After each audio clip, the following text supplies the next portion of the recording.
আপনি একটা ধর্ষককে ধরে ধর্ষকের মেডেল স্ট্যাম্প বরাবর গুলি করেন।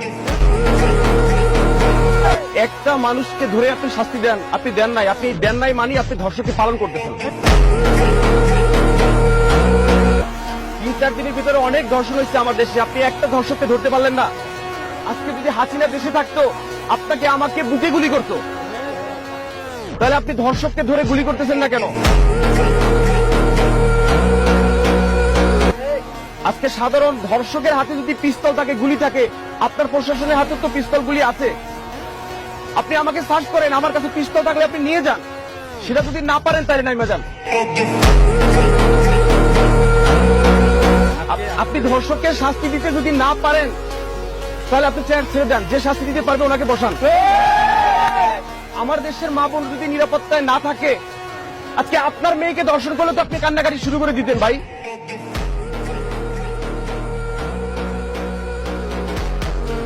তাহলে আমার দেশের অন্য মেয়েরা যে ধর্ষিত হয় এটার কি কোনো মূল্য নাই? তাদের মান সম্মান নাই? তাহলে আপনি খুঁজতেছেন না কেন?